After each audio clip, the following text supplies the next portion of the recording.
Fight fans, welcome to the PBC Podcast, brought to you by Premier Boxing Champions with your host, Kenneth Bouhairie and Michael Rosenthal.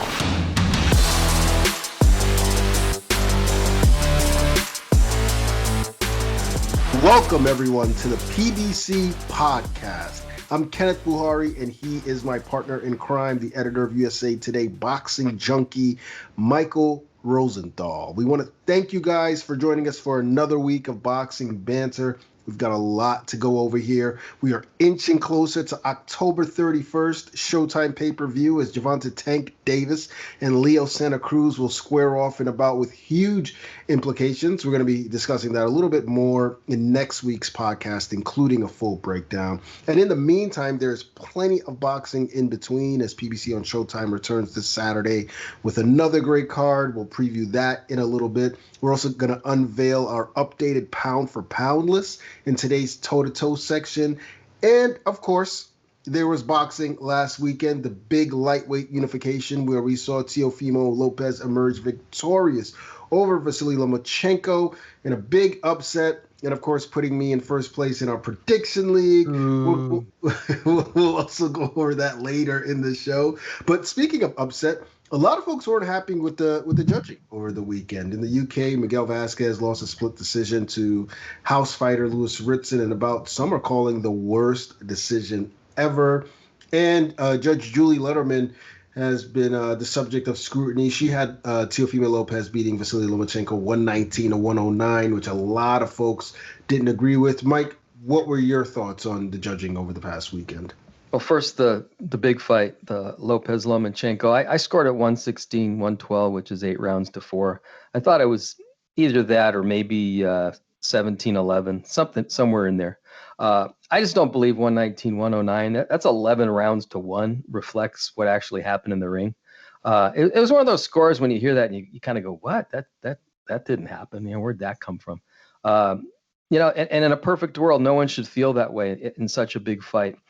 Listen, I think Julie Letterman actually is a good judge. I think she's got a pretty good track record. Right. And I guess if you give Lopez every single benefit of the doubt in every round, you could argue 118, 110, or maybe 119, 109. I just think it's a really big stretch.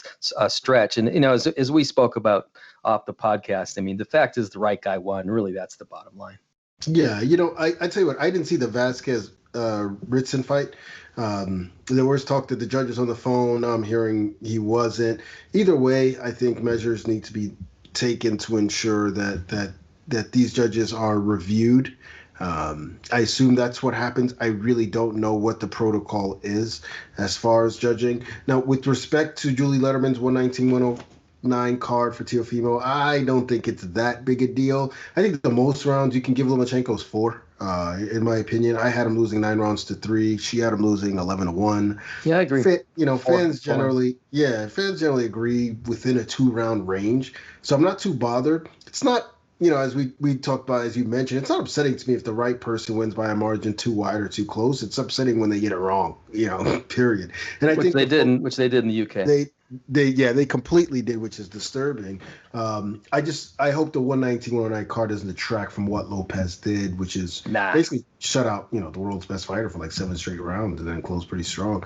So I hope not. And you're right. It doesn't. It just sort of stood out, when they read the cards. Now, as far as the Ritson Vasquez fight, I thought that was actually much worse because I think the wrong guy won. For the record, Ritson won by a split decision. One of the two judges scored it for Ritson, 15-13, which is off, I think, but certainly not outrageous. The second judge, Terry O'Connor, had it 117-111. So that has nothing to do with the phone. That's just a really, really bad score. That's 9 rounds to 3 for Ritson, which was just way out of whack. A lot of Brits, I went onto Twitter immediately afterward, and a lot of Brits were just ripping the result in general because everybody thought that Vasquez deserved the decision. I don't think he won by that much, Vasquez. I don't think a draw or something around there would have been completely outrageous, but to give it 117-111 to Ritson was just crazy. And then you mentioned the phone. Yeah, it looked like a phone initially in photos, and then I saw a video, but now they're saying it's It might have been his scorecard that he keeps tucked under his arm. Didn't look like a scorecard to me, but that's a scorecard in the middle of the round, though. I'm not sure it was in the middle of the round. I think it might have been. I think they're saying that it might have been like right as the round was ending, he grabbed his card. Okay. I think that'll play out the way it plays out. It sounds like right now that he did nothing wrong, but who knows? It was weird. But anyway, yeah. Bottom line, it's sad that we even have to talk about this stuff. I mean, it happens all the time. It's always been a part of boxing. I guess it always will be. It just rubs people the wrong way. Yeah. Unfortunately, and I feel like it's probably the first time this month we've brought it up, but typically we discuss judging once a month or so. So I don't know if it's going to go away in a sport like boxing where it's so subjective, especially, as well as I do, that scoring, judging from ringside is extremely different. That's another issue. When you're watching from home. So, who knows? Who really knows? We just hope that we don't continue to run into these sort of situations in the future, but we surely will. Now, there were some other controversy from last weekend. The Nevada State Athletic Commission employed instant replay during the Arnold Barbosa-Alex Ocedo fight on the Lopez-Lomachenko undercard. It was regarding whether a fall was a slip or a knockdown. Mike, I'm sure you don't care about this issue at all. I know what, instant replay is kind of my pet peeve. Well, I saw your article on Boxing Junkie. I read your article, so yeah. Well, why don't you share your thoughts? Well, in a nutshell, I like the idea of instant replay, and I think Nevada officials made the right decision, and it was in the Arnold Barbosa-Alex Ocedo fight. Good fight, by the way.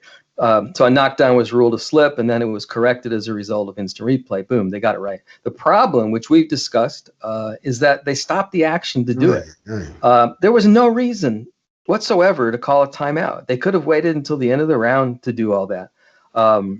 They weren't going to change the way they fought based on what happened in that moment. They could have waited a minute, however long it was, till the end of the round.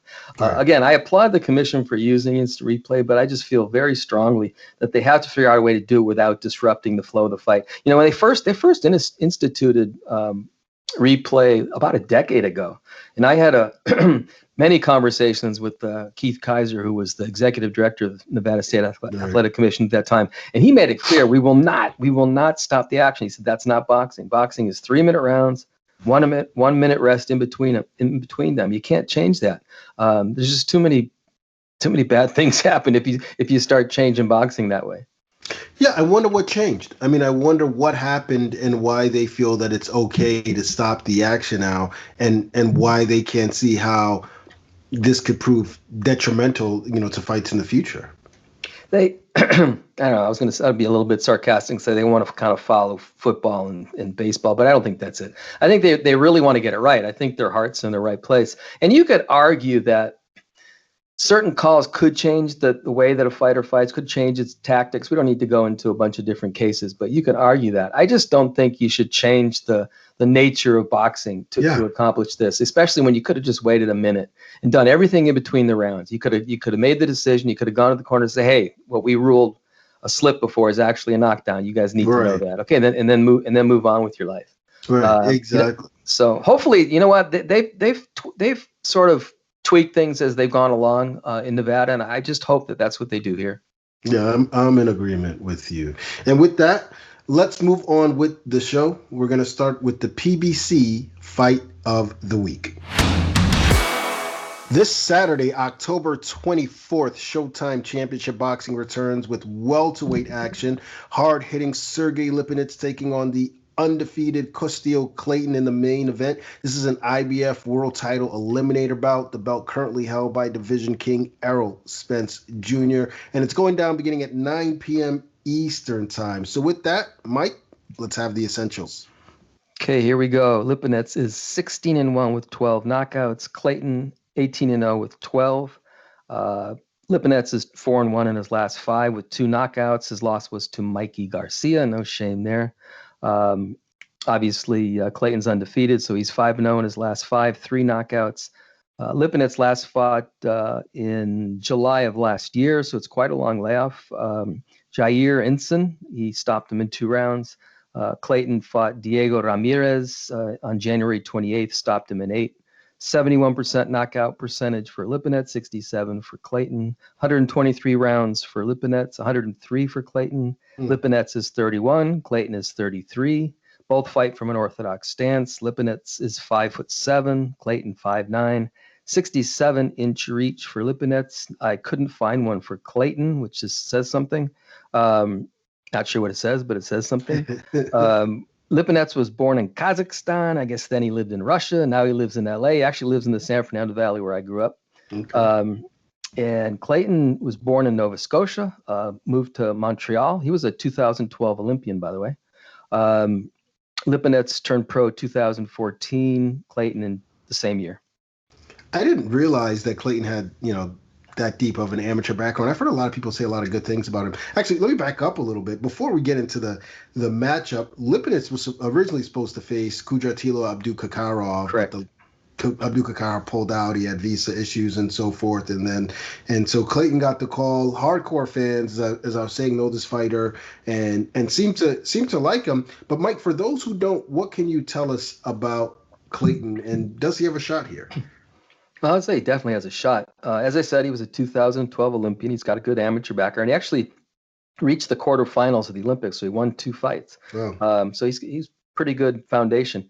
That said, I think he's largely unproven on the pro level, even though he's ranked by 3 of the 4 major sanctioning bodies. I mean, he's fought only in Canada against, second level opposition. When I say second level, in this case, it's just I didn't know any of the guys that he fought. I think he fought DeMarcus Corley, but Corley's was already advanced and aged at that time. By the time they met.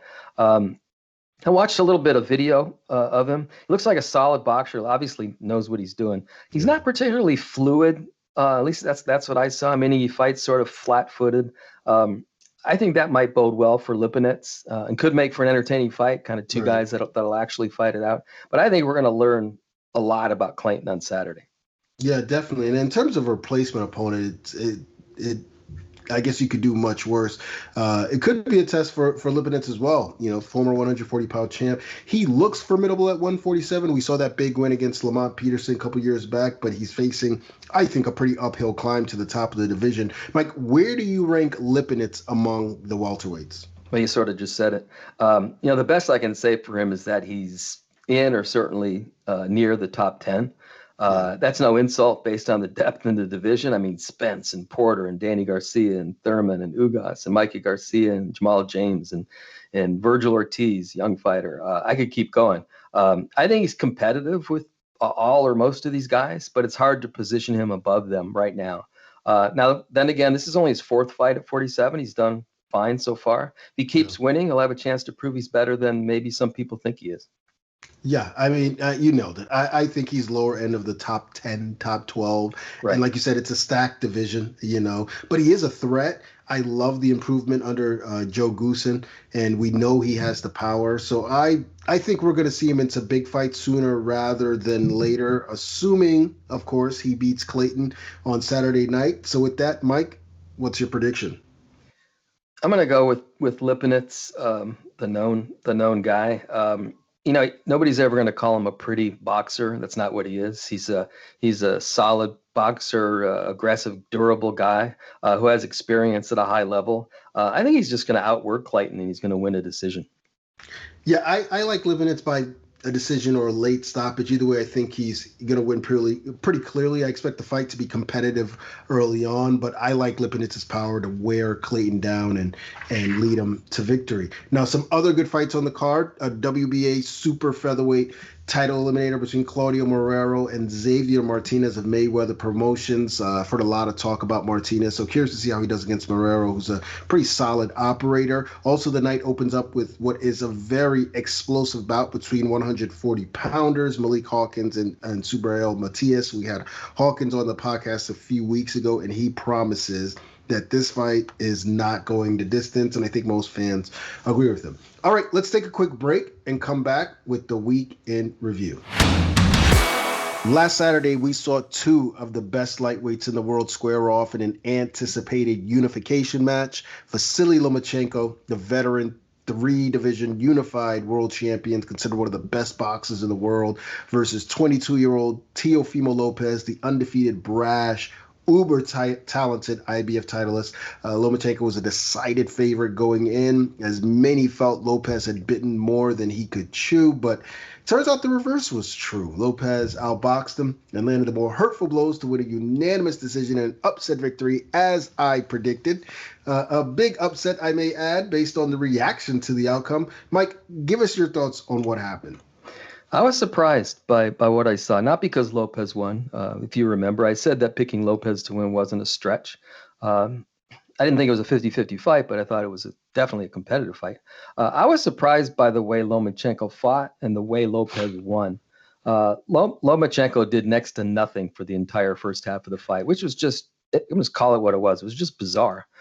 He threw an average of 9.7 punches per round in the first 6 rounds, according to CompuBox. He landed an average of 4.2 punches in those rounds. In other words, I don't want to be too snarky, but he didn't start fighting until round 7. Yeah, you can't dig yourself into that kind of hole and expect to win. I understand being patient against a big puncher like Lopez, but that was just ridiculous. Lomachenko eventually shifted into another gear and had some success in the second half of the fight, but it was just too little, too late. Yeah. I completely agree with you. I mean, look, I'll put it to you like this. I think Lopez was simply better. He was the better boxer. He used his jab, distance, angles, great pivoting from him to keep Lomachenko off balance. I know, Lomachenko likes to turn to the side and turn his opponents, or, find certain angles where he starts landing his shots as soon as you're stationary. But Lopez kept pivoting with him, and Lomachenko could never really set up his shots. Now, Lomachenko tried to pick it up during the last quarter of the fight, but I felt like a lot of what he's doing was dirty. And I'm not faulting him for that, because sometimes you got to do that. I've heard Emmanuel Stewart, the lady manager, stay in the corner like, all right, start roughing him up. We got to do what we got to do. Like, Lomachenko stepping on his foot, headbutting, hitting on the brake. And I get it. He was trying to get back into the fight, and that's what veterans do. But truthfully, he's lucky Lopez doesn't have much experience fighting in the later rounds. Lopez has only gone beyond the 7th round, I think, like once his entire career heading into Saturday night. Because if he did, I believe he would have stopped Lomachenko. Instead, he got tired and Lomachenko picked it up. But in the 12th, it was Loma who was, hurt and in trouble. So again, Lopez was simply the better fighter, in my opinion. It wasn't even a case of size or anything like that. This surprising loss for Lomachenko, obviously. Mike, where does he go from here? Again, I'm not surprised that Lopez won the fight. What surprises me is that he outboxed Lomachenko. You sort of just laid out. You just sort of laid out how he did it, and yeah, that's exactly what happened. It was stunning, and it was as impressive as hell, which means I agree with you. I thought he did a good job in the first half of the fight, jabbing, going to Lomachenko's body while Lomachenko was moving around but not throwing any punches. And then when Lomachenko decided he needed to fight, I thought Lopez at first was a little bit stunned. Maybe that was the lack of experience, but he kept his poise. He didn't panic. Yes, he did. Continued to fight back. And what I thought were close rounds. I mean, there's no way I'm giving Lomachenko all the second half of the fight, the entire second half of the fight. And the way he finished the fight was spectacular. Yeah. He obviously told himself this round is going to be mine, and he just took it. He didn't even give Lomachenko a chance. Yeah. Someone said that Lomachenko was better off winning this way than scoring a knockout in terms of the way he's perceived now, and I thought that was very astute. Who Lopez, you mean? Yeah, Lopez. Yeah. If he would have scored a 1-punch knockout, people would have said, lucky punch, smaller guy, whatever it is. The way it turned out, he outboxed the master boxer. He beat him in his own game. I suppose a late knockout would have been the ultimate way to cap that victory, but it was pretty special as it was. He becomes the youngest ever to hold all 4 titles in a weight class, and I think it's safe to say he sort of stepped into stardom on Saturday. Yeah, certainly. Yeah. I'm sorry, go on. No, I was wondering if there's some misdirection from Lopez, leading up to the fight. And you sort of got the sense from him that he was coming in for the kill, and he couldn't wait to do this and that. And then he goes in there and he boxes. Who was expecting that? Yeah, no, I don't think anybody was. But you know what, though? He sort of hinted. He said when people kept talking about the trash talking, which was and they don't like each other. That was garbage. That even Lopez said, he flat out said, "I'm trying to sell the fight."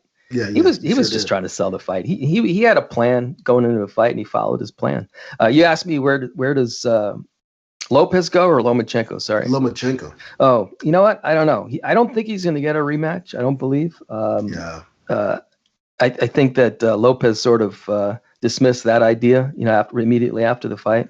He'll want to prove that the loss to Lopez was some sort of aberration, that he could still beat anyone at 135, even though that's not his natural weight. And I did think size was a big difference. I mean, they really looked like two different weights in that, weight classes in that fight. Now, if I were advising him, I would want him to explore the idea of moving back down to 130 if he can do it. I assume he could. I think that would be difficult for him emotionally, if you know what I mean. It would be like admitting that he can't cut it at the highest level at 35, but it makes sense. And there are good fighters at 30. Burchelt, Shakur Stevenson, Herring, Jojo Diaz. Maybe Santa Cruz lands back down there. Who knows? He would have a lot of lucrative options at 130. And I know I'd want to see those fights. Obviously, he has good options at 135 too. I just don't think he's big enough in the end for that weight class against the top guys.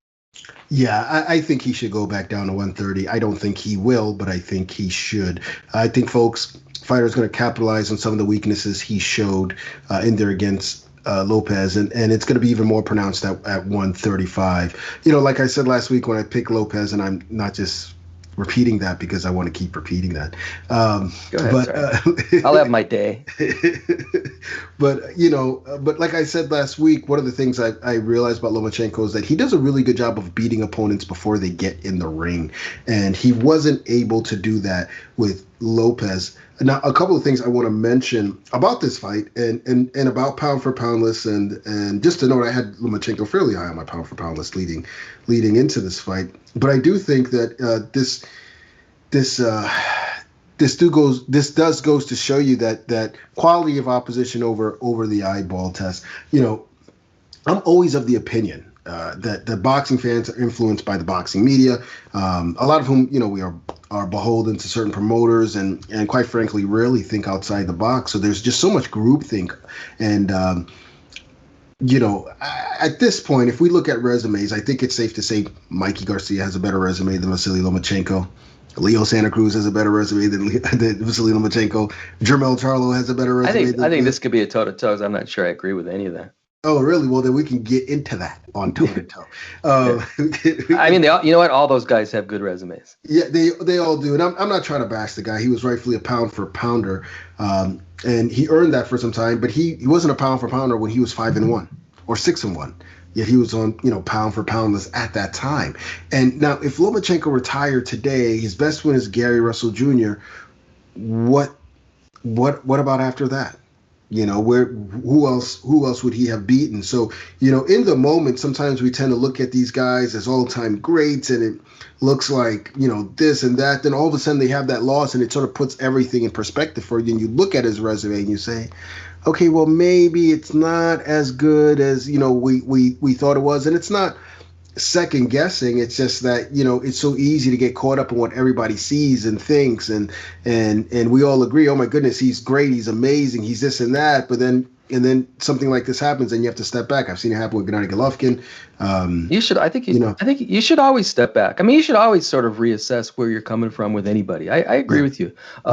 You should always kind of see, like you've helped me take a good look at Crawford. I still feel the way I feel, and even Canelo to some degree. I still feel how I feel, but you made me take another look at him. But I think with Lomachenko, he fought one good opponent after another. Maybe not top guys necessarily, but one good guy after another really fast. He fought for a title in his second fight. I don't know. I think Lomachenko's problem in the end was similar to like Roman Gonzalez. I think you get to a point, and this could also happen to Naoya Inoue, by the way. I think if you move up too many divisions, I think it could come back to bite you. And I think that's the biggest thing that happened to Lomachenko. Yeah, it's possible. I wasn't really impressed by his opposition at 135 leading up to the Lopez fight. Those guys are good fight. I know you don't like Linares. Linares and Campbell are top level lightweights. I think that I actually think that lightweight division is fairly weak. That it's just now becoming a competitive division. We're seeing the young guys starting to come up, but I don't think much of Jorge Linares. I think he's the epitome of looking like a very good fighter, but not really having the resume to back it up, and then being knocked out so many times. I don't even know how he can be considered a top fighter. Same thing with Anthony Corolla. Luke Campbell is sort Nah, of Kroll is a step down. Yeah, but that was his opposition prior to Lopez, and Lopez on the other hand, fought a legit, sturdy, solid 135 mm-hmm. Richard Comey and flattened him in 2 rounds. Linares and Campbell are better than Comey. I'm not convinced that's true at all. I'm not convinced we that's don't true at all. There's no way to prove that unless they actually fight each other. There is no way to prove that, but you're right. But keep in mind, Lopez knocked out his guy in 2 rounds. Well, here's the thing about Lopez compared to Linares and Campbell. So all good fighters, but Lopez is not only is he bigger and stronger than those guys. Campbell, I guess, is a pretty big guy. He's better than those guys. As good as I think Linares and Campbell are, I think Lopez is a step up. So that was just talk about biting off more than you could chew. That was the situation. A really big guy who's also really good. I mean, that was a really tough assignment for Lomachenko. And he said that going in. He goes, this isn't going to be easy. And he said size does make it harder. Yeah. Although I don't think Lopez didn't use his size to win. I mean, he was just smarter. But bigger guy, I agree 100%. But even that, fighting a bigger guy makes everything harder. Yeah, sure. It certainly does. Yeah. And so this is where Lomachenko's maxed out. Now look, no question about that. I think he still has a lot of fight left in him. I think he can be dangerous at 135, but even better at 130. So that's where I would go, if I were him. And if he wants a big fight, angle for the winner of Davis versus Santa Cruz. Even the loser. That's a fight I wouldn't mind seeing, Mike. Absolutely, I agree. But let's talk about Teofimo Lopez, the man of the hour, who's riding high right now. Where does he go from here? Okay, so that depends on what he's going to do in terms of weight. Does he stay at 35 for 1 or 2 more fights, or does he move up to 140 now? He says that he could still make 135, and I believe his manager said the same thing. But Bob Arum, for what it's worth, and Lopez Sr., Teofimo Lopez Sr., say it's just too hard for him to make 35 at this point, and that he really needs to move up. So we'll see how that plays out. Do you think he sticks around for another fight, or what do you think he does? You know what? I think it depends on the opportunity. I kind of have a gut feeling that he'll fight once more at 135, but it's kind of weird because most guys especially at that level now, they want to fight for a title. He's not going to be fighting for a title at all. There's no titles available. He has them all. Right. There's no other title holders at 35. Maybe he fights. Maybe if he wants to move up to 140, maybe he fights the winner of Josh Taylor and Jose Ramirez, which would be just huge. He could go from undisputed champion in one division to undisputed champion in another one in consecutive fights, which I don't know if that's ever been done. The problem is that the Taylor-Ramirez fight would happen sometime next year, which means Lopez versus the winner couldn't happen until late next year, and he's going to want to fight before that. At the earliest, yeah. Right. So if he wants to stay at 35, he obviously has good options. I'll tell you the one fight that I want to see more than any other fight, and I just think it's an absolute no-brainer, and this is the fight I would pursue: Lopez versus Ryan Garcia.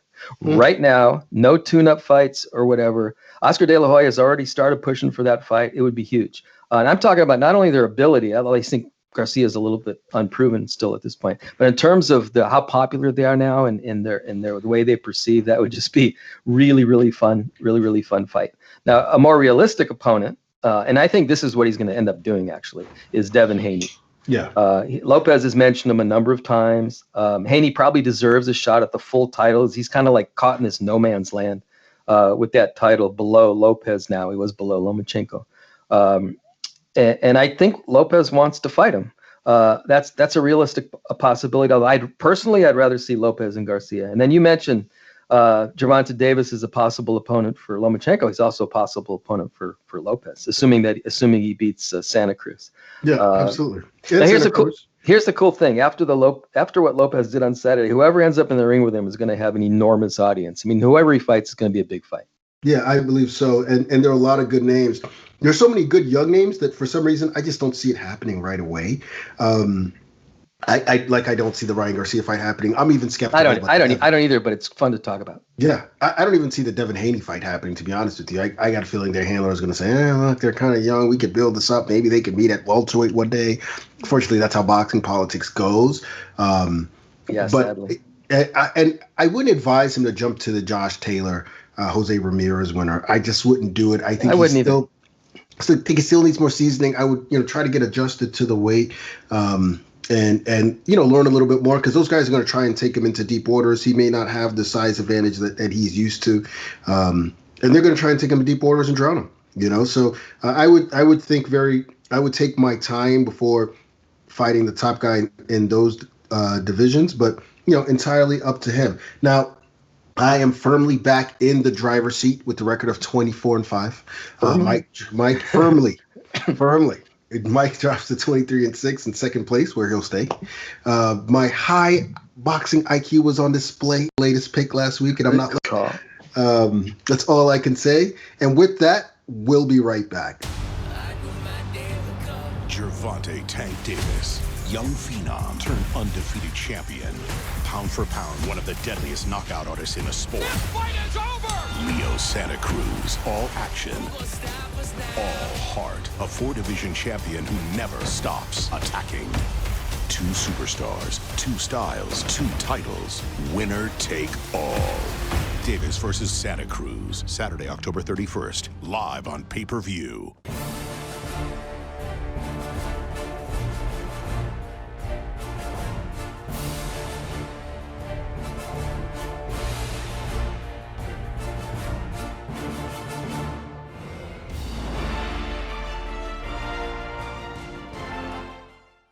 All right, it's time for Mike and I to go toe to toe. Now, every week we discuss or debate a topic or two, and this week we're going to share our updated top 10 pound for pound list. So we're going to go from 10 to 1. Mike, the floor is yours. Who is your number 10? I have to turn pages here. Number 10. Okay, wait. Just to be clear, so the listeners understand, I'm going with for the purposes of this exercise, I'm going with the Boxing Junkie pound for pound list, the actual pound for pound list that you could find on the site if you want to take a look at it. So number 10 on our site is Juan Francisco Estrada. I know this is sacrilege, and you're going to get a chuckle out of this, but he might be the best Mexican fighter today. I would say he's definitely in the same class, in the same sentence as Canelo. I know it's a little bit of a stretch, but he might be. He's beaten a long list of good fighters, passes the eye test, doesn't have a significant weakness that I can see. And I think he's at the peak of his abilities right now at 30 years old. You know something? I don't disagree with anything you said. I might disagree with one thing, which is I don't think he's at the peak of his abilities. I think he's slightly past his prime. Oh, past it. Okay, you think he's past it. All right. Slightly past his prime at this point, and I have him number 10 as well. 2-division champion, brilliant boxer, puncher. Been following his career for a very long time when he was on Telemundo and Telefuturo and so forth. He's fought a who's who at flyweight and super flyweight. Avenged one of his 2 losses, the other to a fellow great in Roman Gonzalez Chocolatito, and that was a close decision loss. And he was 22 years old at the time. I wouldn't be surprised if he avenged that loss. And like I said, he's getting up there in age at age 30, but we'll see what he has left on Friday. He is returning to the ring. I think Juan Francisco Estrada is an excellent, excellent fighter. Now, number 9 for me is the aforementioned Teofimo Lopez. Lopez makes the list coming off the big win over Vasily Lomachenko, who I had in my top 5 prior to that. I can't justify putting him in the top 5 just yet. I think I need to see a little bit more from him. He's 22 years old, plenty of time for him to do that. But this win, coupled with the Comey win, certainly I think lands him in the top 10. I can appreciate that. Number 9 on my list, Triple G, Gennady Golovkin. Now he's here because I'm just not ready to write him off after one so-so performance against a tough guy like Derevyanchenko. And he's 38, and I recognize that too. I think we'll see what he has left soon, but I think he's still a very good fighter. And I'm not going to push a guy off the list until I'm pretty sure that he deserves to be off it. So he's still in my top 10. He's not in my top 10. I thought he lost to Sergey Derevyanchenko. I feel like he should have 2 or 3 losses on his record. Now, that said, he was an elite middleweight at one point and probably was deserving to be on the list. He was never in my top 5 or even top 7, but certainly top 10. But he doesn't have that decisive, clear win over a top opponent. Most people thought he won the first Canelo fight. Yeah, you can make a case for that, but it was a close fight. I don't see that clear, and they did have the rematch, and I thought he lost. I don't see that clear, decisive win over a top opponent. I don't know. With Golovkin, he's an example of someone I talk about where I remember he was like top 3. Some people even had him number 1, like after he beat Martin Murray. He didn't have he didn't have the resume. No, but and I'm he like, was for destroying goodness everybody. sake, But he guys. didn't have the resume. But Yeah. talk about passing the eye test, though. I mean, he really passed. He passed the eye test, but that's the thing about the eye test. We all have different vision. We all don't see the same. That's all opinion, anyway. It's all opinion, but when someone beats better guys, you got to rank them ahead, even if he doesn't pass the eye test. Man, not necessarily. Remember, it's not about when you rank guys in divisions. I think you it's more of an emphasis on resume. Pound for pound is just who's the better fighter, regardless of weight. Right, but how do you know if you're better? But it's a combination of both. It's a combination of both. Right, but it's a combination of both things. It's just a matter of how much weight do you put on each thing. I think that's what it comes down to. Yeah, I weigh heavily your accomplishments, your resume. I mean, because I know that my eyes can be deceptive. I've watched enough boxing to know that I may think you're the goods and you may not be, or I may not think you're the goods and you just might be. So at the end of the day, what you've done, like I can't, apply for a job and on my resume say, hey, I could do it all. I know I haven't done it, but I promise you I could do it all. They're gonna weigh heavily your past experience. Yeah, I agree. Yeah, of course you have to weigh the resume heavily, but I think you also have to consider the eye test, and it's a balance of the two. And I guess I have a feeling that you and I just draw a line in a little bit of a different place. I sort of trust. I look at the resume, and obviously that's key, but I also trust my gut to a certain extent. So for me, it's a combination of both things. Yeah, and I understand that, and I like to go with my gut too. Hey, look, Vasily Lomachenko is ranked higher pound for pound than Teofimo Lopez, but at the end of the day, I don't want to take away from someone else who's accomplished so much just because I have a feeling that this guy's better. It's not really a feeling. Like you just said that Leo Santa Cruz had a better resume than Vasily Lomachenko. I love Leo Santa Cruz, both as a person and as a boxer. You couldn't have ranked Leo ahead of Lomachenko before Saturday. I beg to differ, but but we'll get into that in a little bit. I mean, I think that I like the Frampton and the Mares wins. I take those two over. Good resume. Yeah, absolutely. Whatever. Yeah, I love the guy. It's certainly debatable, but my point is that one was a top 3 pound for pounder, and the other has never sniffed a list. He's been on my list. On yours, thankfully, But for the majority of lists, you never see a Leo Santa Cruz up there, and this guy's a 4 division titleist. Guy's beaten a number of good names. Great resume. Good, really good fighter. Great resume. Absolutely. Anyway, so are we moving on to number 8? Where are we at? We are at. Well, you just listed. Who was your number 9 again? I'm so lost now. We got Triple G. Oh yeah, that's right. Let's move on from him right away. No, let's get to number 8. I'm sure you're not going to agree with my number 8, and this is probably going to get a lot of heat once it drops. But I'm built for the kitchen. Terrence Bud Crawford is my number 8. There was a time when Terrence Crawford was in my top 5, but I'm over it. I think he's got top 5 talent. I think he's got, pound for pound, top 5, top 3, number 1 skill. And he's got all that. What he doesn't have is a decent win in God knows how long. And it doesn't look like, he's fighting Cal Brook. We know Brook is certainly a shell of himself at this point. And it's just unfair to other people to hold this guy, the top 3, top 5, while they're out there taking on tougher tests. I see everyone else in the welterweight division who are supposedly ducking him, taking on tougher tests than he's certainly taking on. And I just think it's at a certain point, you can't continue to do that and stay at the top. He doesn't even have there was a time when there was backlash against Roy Jones. I remember when, they called him Reluctant Roy, and he was fighting guys who were actually really solid, a lot more solid than the guys that Terrence Crawford is facing. And some of them became future champions, guys like Clinton Woods and so forth. But they bashed him. There were folks who dropped him off the number 1 pound for pound list. But at least Roy had a Bernard Hopkins and a James Toney to fall back on. When you look at Terrence Crawford, he doesn't even have that. I think his best win is like Victor Postal, which is a good win. Not a great win, but a good win. And then other than that, what else is there? Gamboa, who was moving 2 divisions up and hadn't fought in over a year.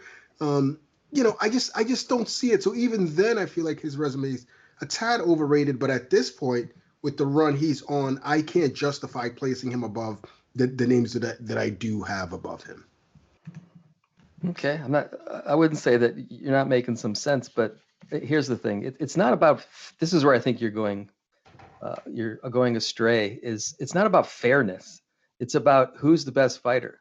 I mean, in my opinion, my humble opinion, not so humble opinion, there's no way in the world that there are 7 guys that are better than Terrence Crawford. It's just, in my mind, it's just not. But it's just not. Well, how do you prove that you're the best fighter? Well, again, it goes back to what we were just talking about. How do you prove it? It's part resume and it's part just what you see. But okay, let me tell you a question for you.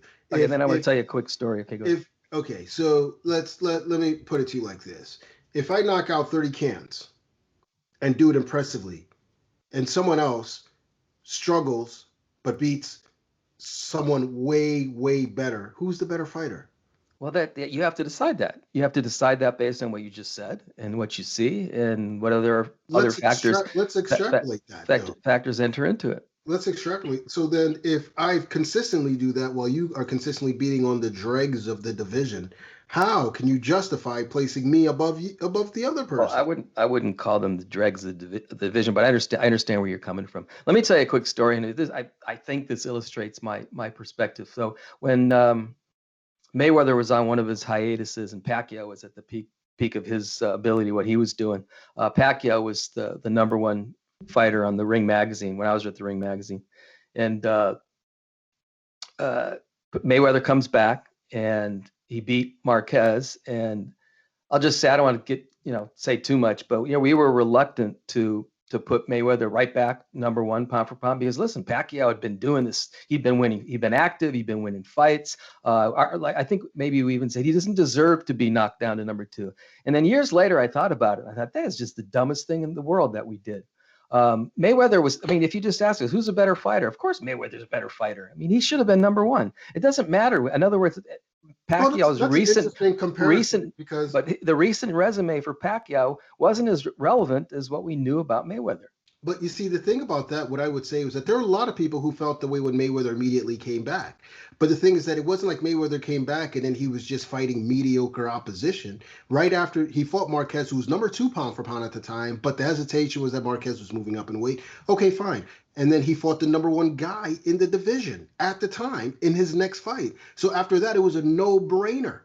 If he had continued fighting that level, it would have been very difficult to move him toward number 1. But it's because he remained fighting at a high level of opposition, where his worst opponent was like a top 5 guy. Terrence Crawford's best opponent is a top 5 guy. Not even that. I don't even at 147, certainly he hasn't fought any contender. He did great things in a very weak 140 pound division. I saw Julius Ndongo. I followed his career from Namibia. He had been dropped and knocked down by journeyman guys who would never make it out, and he somehow fluked his way into 2 wins, and then boom. But the reality is he hasn't even fought that level of opposition. Mayweather went out and proved it, and that's all we're asking these fighters to do. And at a certain point, I don't know if you're the best fighter anymore. It's not like he's absolutely flawless against his opposition. He's not. But he struggled against Jose Benavidez. Right. He got dropped by struggling. Yeah, he struggled. There were moments. And so it's not like he's been flawless during this, and it's not like he has so many good names behind him. When you mention a Pacquiao, when you mention a Mayweather, those guys had Hall of Fame type wins. It's not like he has that kind of resume already. I know. We've talked about that, but I'm just want to be clear then. So you think there are 7 guys who are better than Terrence Crawford? So that's what you're saying. Well, here's the thing about better and so forth. Pound for pound rankings to me is basically who is the best fighter based on what they've accomplished. The reason why I don't go off the eye test so much is, it kind of reminds me of one of my favorite movies, My Cousin Vinny, where the guy didn't know the procedure. Joe Pesci didn't know the procedure. And he was saying, like, he was supposed to say, enter a not guilty plea. But he was like, look, my clients made a mistake and they did this. And the judge was like, so what are you saying? Are they guilty or not guilty? Answer your plea. And he's like, no, what I'm trying to do is, there's a lot of things going on. And the guy's like, I'm not about to change the whole procedure just because you find yourself in the unique position of defending guys who say they didn't do it. You can either say not guilty or you can say guilty. So what I'm saying is that, I don't go by how I'm feeling, which is susceptible to fault. The reality is that I don't know how good Terrence Crawford is because I haven't seen him tested. There are a lot of cars that look nice to me on the road. I couldn't tell you which one is better until I get in it and I drive it. So I don't know how good Terrence Crawford is. You sit there and tell me the 7 best fighters. As it stands today, absolutely. And until Terrence Crawford proves that he's better than one of those 7, I won't place him above those 7. Now, we saw Teofimo Lopez go out and prove it on Saturday night. That's all I want Terrence Crawford to do. I see the skill, I see the talent, but funny things happen sometimes when guys step up. Maybe they quit. Maybe it turns out they have a really bad chin that we never knew because no one really tested it. A lot of weird things happen, so I have to see it tested. And until then, I can't justify placing him above 7 other guys. Yeah, I think we have a slightly different way of looking at what pound for pound is. For me, I just stand back and I say, who's the better fighter? To me, I understand everything you said and it makes sense. But to me, there aren't 7 guys better than Terrence Crawford. Who's your number 8? My number 8 is the big guy, Tyson Fury. Okay, I like Fury is the class of the heavyweight division at the moment, I believe. He can box. He can fight effectively, being aggressive, which we saw in the second Wilder fight. That was an interesting perspective of him. I think you can argue that he's the best heavyweight since Lennox Lewis was in his prime, although peak versions of the Klitschko brothers obviously were good. I think the guy's a really good heavyweight, and I think he deserves to be in the top 10. I'm with you, and I have no disagreement with anyone who has Tyson Fury in their top 10. I'm always hesitant about placing heavyweights on pound for pound list, but he's in my honorable mentions along with Josh Taylor, Manny Pacquiao, Artur Beterbiev. So right then and there, those guys did not make the cut for me, but they are right there as far as I'm concerned, and I don't have an issue with anybody placing Tyson Fury on their pound for pound list. Now, who do you have at number 7? Number 7, I have Vasily Lomachenko, the aforementioned Vasily Lomachenko. So I think Loma could still be a force, just not at 135. If he could, I mentioned this earlier, if he could handle the indignity of going back down a weight, if that's what it is, I would suggest that he do that. I believe he'd still have a lot of success at 130 pounds. And I'm not going to knock a guy from one out of the list based on one performance, especially the way he finished. He finished strong in that fight. Yeah, I thought he did well. However, I think he had landed 30 punches through 7 rounds. It wasn't a great through 30 punches. Yeah. It wasn't the greatest performance. And you're right, he could probably do it again at 130, and if he does, he'll be back on my pound for pound list, but for now he's on the fringes. My number 7 is Leo Santa Cruz. We already discussed a little bit about him. He's got a big test next week, and I think if he wins that, then he leaps into a whole different stratosphere. But he's someone that has proven it over and over again. 4 division titleists, which I know doesn't mean as much today, given the way they throw around titles like frisbees, basically, in this era. However, he's got a great resume. 2 big names in Carl Frampton and Abner Mares, 2 guys who may go to the Hall of Fame. And so Leo makes my list, and we'll see what happens next week. Leo's we actually have a top 15, and then we have 5 honorable mentions. So Leo's one of our honorable mentions. So I do recognize him. I think Leo does have a strong resume, and I really like him as a fighter. He's got a style that's really effective, the volume punching. I think he doesn't do quite as well in the eye test, though. I think he's not a very dynamic fighter. He's just kind of a busy, aggressive guy who just throws a ton of punches and sort of wears you down. So, I think he passes the eye test, but maybe doesn't get an A+. But as far as resume goes, it's a very strong resume. Well, it's interesting you say that because that is his style. However, we saw in the rematch against Carl Frampton that he can box off his back foot. He can be a counter puncher. He fought a completely different style in that, and he's got a lot of tools in his arsenal, and that's what makes him that's what makes him a great fighter, and that's what has allowed him to beat the opponents that he has. Now let's move on to number 6, a guy who I think that we'll see what his next fight is. He needs to be busy, and I want to see him against a big name soon. Although to his credit, he has already fought this year and looked good. Mikey Garcia, 4-division champion. You talk about resumes. I mean, this guy's beaten Sergey Lipinets, who we were just talking about at 140. Took his title away from him. Adrian Broner, Robert Easter Jr., Orlando Salido. I mean, the list goes on and on. Just recently beat Jesse Vargas. He's got one loss, which was to Errol Spence Jr. Nothing to be ashamed of. Mikey Garcia, to me, future Hall of Famer and certainly one of the most skilled, one of the best fighters in the world today. Mikey's number 11 on my list, by the way. Okay. I like everything about Mikey Garcia. Everything. Yeah, he really is a special fighter. In my writing, I advised him not to take the Spence fight. I just thought it was too much of a stretch, and it sort of turned out to be that way. I applaud him. I admire his courage and his determination, all that kind of stuff. But it was just too much. It's kind of like Brooke moving up to fight Golovkin. I mean, that was just nuts. But and he showed us what he can do against Vargas. I mean, he's a bad dude. He's a really good fighter. Yeah, absolutely. All right, who's your number 5? 6. Oh, you're number 6. My bad. That's okay. Teofimo Lopez. Okay. We just witnessed an outstanding performance. Obviously, we knew about his physical tools, his speed, and his power. Now we know he can box on the biggest stage. I just think the sky's the limit for this guy. Yeah, I completely agree with you. Already on my list. I don't have any qualms with him being a little higher than that. It was a pretty impressive win, and he fought with the poise of a veteran, so many years older than what he was. Sky is the limit for him. All right, number 5 on my list is the undefeated, former undisputed cruiserweight champion, Alexander Usyk. One of the most skilled fighters today. Beautiful style out of the southpaw stance, has the resume to back it up. You saw what he did at cruiserweight, and now he's campaigning at heavyweight. Got a big fight coming up pretty soon against Derek Chisora. We'll see how he does there, but Alexander Usyk, certainly one of the best fighters in the world. Well, I'm going to be talking about Usyk in a minute. Not this position, but in a minute.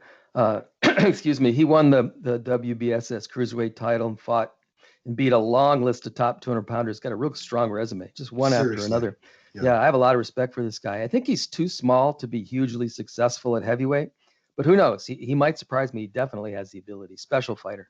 And I think he's somebody that has, you could make a case for being significantly higher, perhaps even number top 3. The only reason why he is where he is on my list is because he has not been very active, and it's kind of tough to keep him there. After some time, I would like to see him against top opposition again soon. I do believe that will happen, but it's been a while. He's been one of the more inactive fighters, top fighters in recent years. Hopefully that changes soon. Now, who's your guy at number 5? Mr. Errol Spence Jr. Blasphemy. That low? Well, top 5's pretty high in my book. How many fighters do you think there are in the world? It's pretty high, and he's on the rise. So that's another thing that you have to mention. I think he's the whole package. He's beaten some top guys. Also passes the eye test in a big way. And I think he's just getting started, as I just alluded to. He said he wants to fight Canelo at 160 pounds. Yes. Now, I'm not sure if that could or would happen, but I love the bravado. I love the fact that he would say something like that. Yeah. The confidence that he has in himself. He's a guy I think could end up number 1 one day. Yeah, he really does believe in himself, and it shows. I mean, it shows in the way he fights, and you gotta love it. I'll be talking about him in a little bit, so I'm not going to say too much. Let's jump into number 4. Who do you have?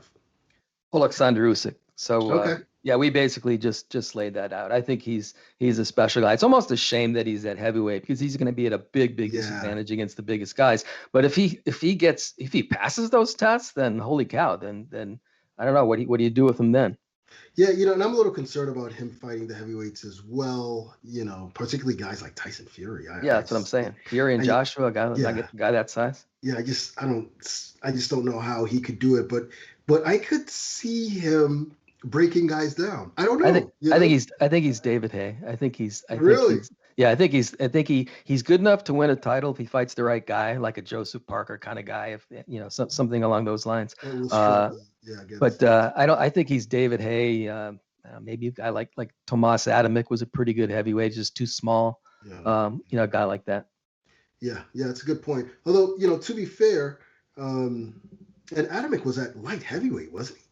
He was a really good fighter. Yeah, he was really good at light heavyweight, good at cruiserweight, and he was a decent heavyweight too. He's a really good fighter. Yeah, that's wild. Now that I think about it, I mean, like he's most known for what he did at light heavyweight, but he had a hell of a heavyweight career as well. I feel like he's a little better than those guys. Usyk is, but it's also a different era, where these guys are significantly bigger now. I mean, remember we thought Lennox Lewis was a big heavyweight, at one point. So you're right. I mean, let's see what happens there. Now, my number 4 is the unified super welterweight champion, Jermell Charlo. He's been doing this for a long, long time. I was looking at his resume.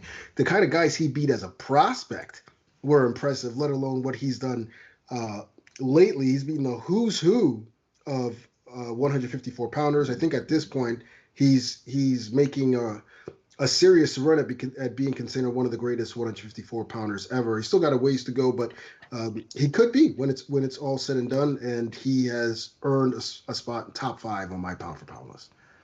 So he's in my top 15, but he's not in my top 10. I'm going to sort of argue against myself. What I was saying earlier. I think that Jermell would be high on my list if he hadn't lost to Tony Harrison.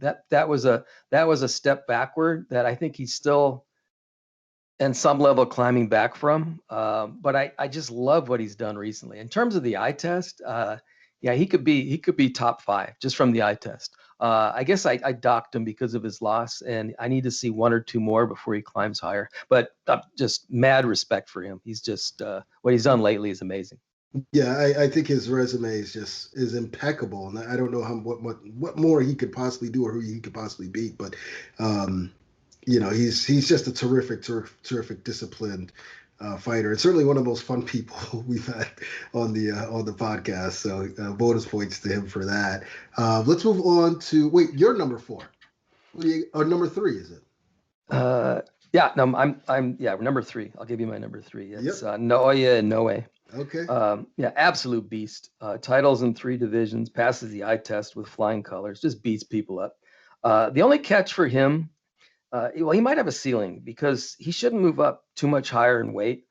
Kind of a similar situation to Lomachenko. I think Donaire sort of revealed some vulnerabilities with him, but I mean, overall, he's just been destroying one guy after the other. He's got crazy physical tools and just really beating people up.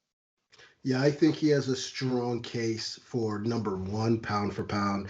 I didn't like the fact that, he was such a heavy favorite over Donaire going in and he sort of struggled a bit. I don't know what that means, but broke his nose, right? Earlier, wasn't it? Or his face, a bone in his face? Or orbital bone. Well, that, orbital bone, he got hit. It happens. But he fought through it, which is pretty good. Yes, and that's what I was about to say is that what he did, he fought through that. His resume is impeccable through multiple divisions, and that's why he's my 3rd best fighter. He's my number 3 guy, no question. So we are in agreement there. Really curious to see who you got at number 2. Whose turn is it? Is it mine or yours? Yeah, I guess you go first on this one. Okay. Well, my number 2 is Errol Spence Jr. You've already spoken about him. Another guy with an excellent resume. Backs it up in the ring. Passes the eye test, as you would say. He can fight any style, as we've seen. He's just a remarkable fighter, and I can't wait to see what he looks like again when he returns to the ring. And if it's still there, who knows where this guy's going to end up? He could be one of the greats of all time. I just wanted to add just two things. I'm going to advise him in two respects. 1, don't get into any more car accidents.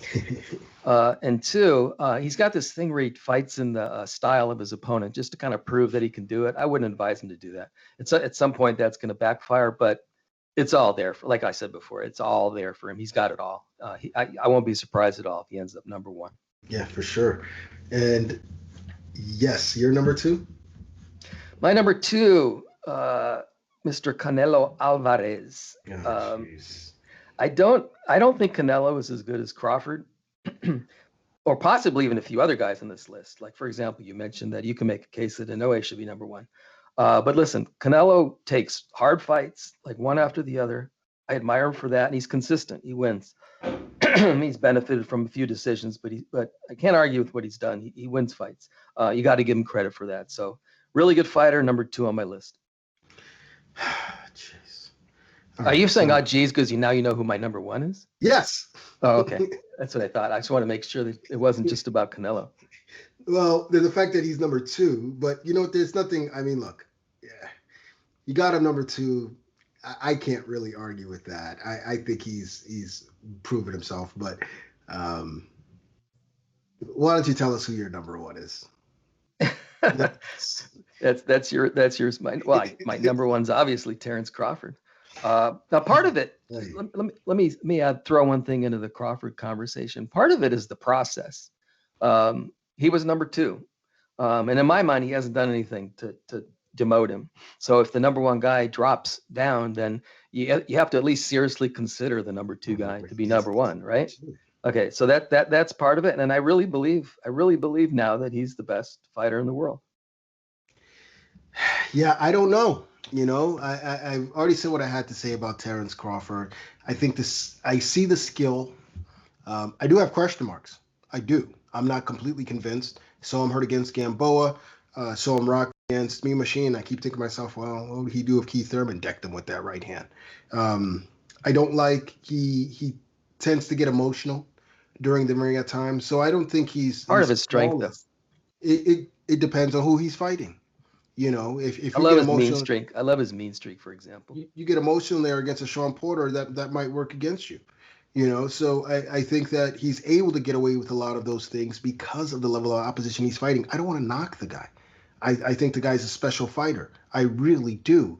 I just want to see him tested, and I don't want to give him those accolades when I look at all the guys on the list and I go, so your best win is Victor Postol?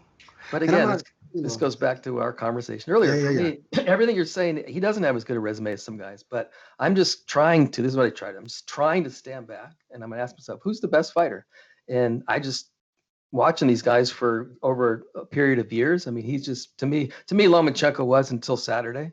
And now Crawford's a guy. To me, he's the best fighter in the world. I want to see him I want to see him fight a Porter or a Spence or a Pacquiao or a guy like that too. Believe me, I do.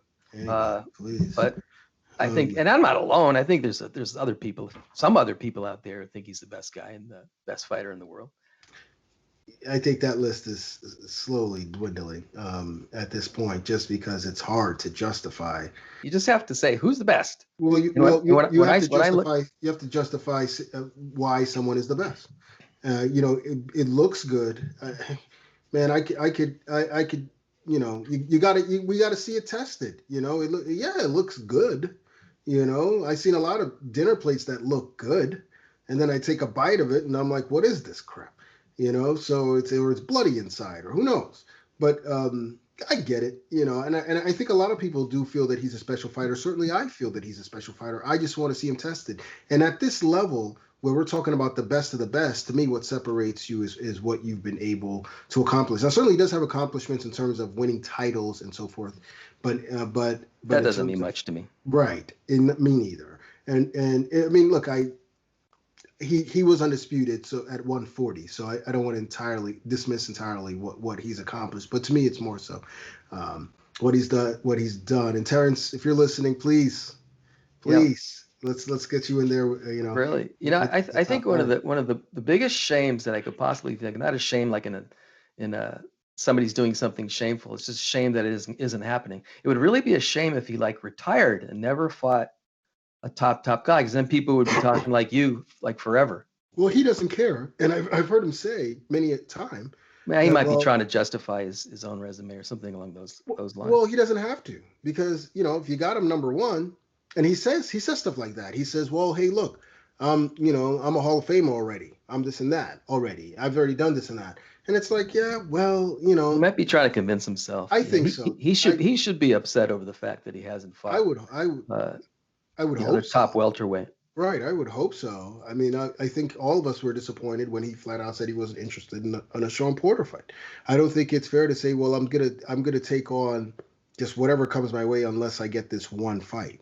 While other guys are busting their behind, consistently taking on the tough fights like Errol Spence Jr. is doing, like a Danny Garcia has done, had a Keith Thurman, a Manny Pacquiao, and a Sean Porter. It is a little bit easier for them for obvious reasons, but yeah, he's got to figure out a way to make it happen. He had a Sean Porter said I he know. was willing to face him. He's got to figure. You're right. He's got to figure out a way to make it happen. Yeah, exactly. Figure out a way. Well, I don't want to pile on the guy. Like I said, he's on my list, and that's okay. That's what we're doing here.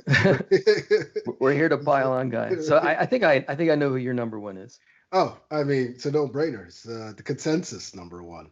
And I don't like going with the crowd, but I think his accomplishments, his skill, his ring IQ, his talent, everything, his resume compels me to put him at number one. None other than Saul Canelo Alvarez. What can you say about this guy? Gets better every time you see him. Can fight a million different ways. Great chin, great heart. Has taken on the best of the best throughout his career. Laundry list of accomplishments. I mean, superstar. What more can you say about this young man? Just now turning 30 years old, I believe, or about to turn 30. I mean, so he's about to hit his prime. Scary. Look out, folks. This guy's serious. I don't know what's going to happen with that court case, but man, if we see him against some of these 168 pounders, and there's a long list of great 168 pounders: David Benavidez, Caleb Plant, Callum Smith, Billy Joe Saunders, and then you got the 175 pounders: Arthur Beterbiev and Dimitri Bivol and Jean Pascal, and on and on and on. I mean, I'd love to see him against any of those guys, and Canelo Alvarez is the type of person who will step in against any of those guys, and I give him a good shot to beat any of those guys. They talk about a shame that he's having to deal with this situation. Yeah. Hopefully doesn't last. Really unfortunate, but they'll get through it. The thing about Canelo is, I think we've talked about this 100 times. We'll talk about it 100 more times. Ton of respect for the guy. Anybody who fights, just the long list of top fighters that he has. And again, he's won consistently. I think a couple of times he got a good decision. The problem I have with him is that he's never dominated a top guy. The closest I think he's come is the Kovalev fight. And even Kovalev's, we all sort of thought he was a little bit in decline. Yeah. And, a little bit older. But I still thought that was a bold move to take on, even at that Kovalev at that stage of his career. Bold move, which I really admired. And he knocked him out in the end. Of course, he came like within a round and a half of a close decision, but he did. He knocked him out, and that's the bottom line. But beyond that, what top guy has he dominated? That's what I'm waiting for Canelo. I want him to fight I want him to knock out a prime Gennady Golovkin in the 7th round. I want to see him do something that against an elite guy, like one of the top guys, that's special, and he's never, ever done that. When has Terrence Crawford ever done that? Don't worry, I'll wait. No, we already agree that he doesn't have the strong. I mean, you're asking him to do something that that the best fighter in your best fighter hasn't even attempted. But wait a second, we're talking 1 versus 2 here. So obviously he's very close to Terrence Crawford. But even still, you have him at number 1, and he hasn't even attempted to do that. Canelo has actually gotten the ring against those top guys. Yeah, no, which is what I said earlier. That's what I admire about him. He's willing to take on these guys. Yeah. But I hear what you're saying. Yeah, Crawford needs to fight a top guy, and he needs to dominate him. I agree. But we can go back to Crawford. I've seen enough of Crawford, and then you factor in the eye test, and I'm comfortable in saying that I believe he's the best fighter in the world. But I don't. I don't. As a matter of fact, honestly, Canelo needs to fight more Rocky Fieldings. If he honestly, those 3 round knockouts, if he had a bunch of those, you might have him number 1. Well, he does have a lot of those. If you want me to be not honest. Enough. Not enough. Honestly, Kenneth, I don't even think it's really close. I think Crawford is clearly better than Canelo. I think all things equal, Canelo knocks his head off. Oh man, I would love to see that fight. Wouldn't that be a great fight? It's too bad we can't see it. Listen, I don't want to honestly. I like Canelo a lot as a person from the times that I've crossed his path. He's always been really nice and really respectful. What he's done in terms of resume is through the roof. His abilities, I think, is through the roof. He's gotten better and better, which is kind of crazy because I'm not sure most fighters do that. Yeah. Up until they're 30 years old. I'm just I hope I don't want to be unfair to him. I just want to see him dominate an elite guy. I mean, he's beaten elite guys. He beat Golovkin barely. He beat Trout barely. He beat Danny Jacobs. Who am I trying to think of? He beat Jacobs barely. I wouldn't say barely. He beat him pretty decisively. Jacobs, he beat. Yeah. I thought it was a really competitive fight. He certainly didn't he didn't dominate. He didn't dominate him. He didn't dominate. This is what I'm saying. I think he's on the level of a Jacobs, an older Golovkin. Basically, fought him on even terms in 2 fights. An older Golovkin fought him on even terms in 2 fights. This is what I'm trying to say. He needed to. I don't know. He needed to do what I think what Sugar Ray Leonard did in big fights. I don't know if he's Sugar Ray Leonard, but what Duran did in big fights. Mayweather in big fights. Pacquiao in big fights. I'm just waiting for that. Maybe it's just I don't know. I don't know. They're to be fair, Pacquiao had a lot of close fights in his big fights.